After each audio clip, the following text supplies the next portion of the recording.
د اختر مونځ واجب عمل دی، کار د موږ او تاسو نه فوت نشي. او د اختر د مونځ نه څه خبرې مخکې دي، مستحب دي او سنت دي. هغه دا چې د اختر مونځ لکه راځي ورکوټي اختر مونځ لکه انسان راځي، نو په کار دی چې دا څه نه څه کجوري وخوري، تا کجوري وخوري، و کجوري وخوري، 5 کجوري وخوري، 2 کجوري وخوري، ځکه د الله رب العالمین میلمستوب دی. په دې ورځ باندې الله رب العالمین میزبان دی او موږ او تاسو د الله رب العالمین میلمانه یو. نو که چېرته بعضې انسان ونه خوري، بیا وروسته په کار باندې مبتلا شي، ټوله ورځ دا غریب بیا روژه، نو دا ورځ د الله رب العالمین د میلمستوب ورځ ده. په دې ورځ باندې ښایسته پاکې جامې اچول، ښکلې خوشبو لګول، مسواک وهل، او دغه شانتې مهم سنت هغه دا دی چې په کومه لار باندې ته لاړ شي، واپس چې کله ته د عیدګاه نه راځي نو ته په بله لار باندې بیا راشي. دا یو مهم سنت دی.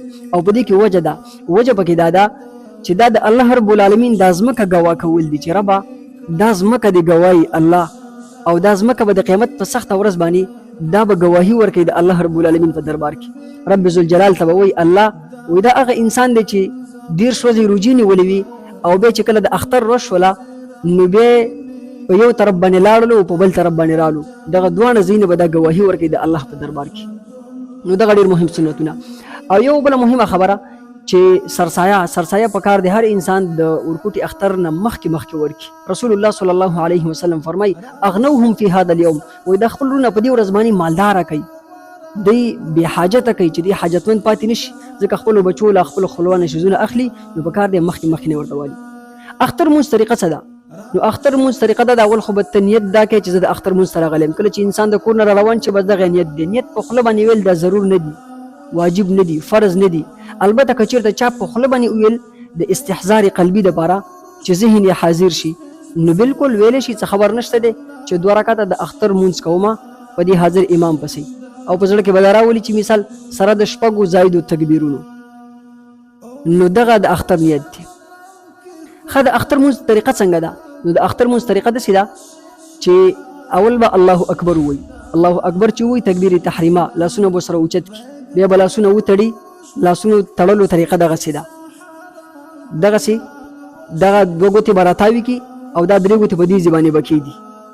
دې باندې په ډېرو احادیثو باندې عمل کول دي، په ټولو احادیثو کې په دې باندې عمل لازي، ځکه یو حدیث کې داسې راغلی دي، بل حدیث کې اخذ راغلی دی، بل حدیث کې دغه راغلی کف راغلی دی، خو چې کله دې داسې وکړو نو دا په ټولو احادیثو باندې عمل راللو. دا وګوره کف هم رالو، اخذ هم رالو او رسغ هم رالو، نو په ټولو احادیثو باندې عمل رالو. دا به د نوم نه لاندې کېږي. بیا به سبحانك اللهم وبحمدك وتبارك اسمك وتعالى جدك ولا اله غيرك، دغه ځای پورې به ثنا ووایي. ثنا چې دې وویله امام به بیا الله اکبر وکړي، الله اکبر، لاسونه به اوچت کړي او بیا به لاسونه لاندې کړي. یو تکبیر شو، بیا به 2م تکبیر ته بیا لاسونه اوچت کړي او بیا به لاسونه لاندې کړي. 3م تکبیر ته چې کله بیا لاسونه اوچت کړي الله اکبر ووایي، نو بیا به واپس ته دغه شانتې لاسونه به کېږدي او امام به الحمدلله رب العالمین شروع کړي. الحمدلله به ووایي او د صورت به ووایي. عوام خو اکثر قل هو الله احد وایي، نو د عام صورت به ووایي. امام به الحمدلله ووایي او صورت به ووایي. چې کله صورت وویلو دې نه بعد به بیا رکوع ته لاړ شي، بیا به سجده وکړي. نور چې موږ څنګه عام مونځ کوو دغه شانتې مونځ به وکړي. بیا چې کله 2م رکعت ته راپاڅېږي، اول رکعت خو دغسې شو، 2م رکعت ته چې کله راپاڅېږي نو په 2م رکعت کې به ډایرکټ به امام به الحمدلله ووایي، بیا به صورت ووایي. د صورت نه بعد به یو پیره الله اکبر چې ووایي نو لاسونه به اوچت کړي، بیا به لاسونه لاندې کړي. بیا به 2م پیره باندې بیا الله اکبر ووایي، لاسونه به اوچت کړي، بیا به لاسونه لاندې کړي.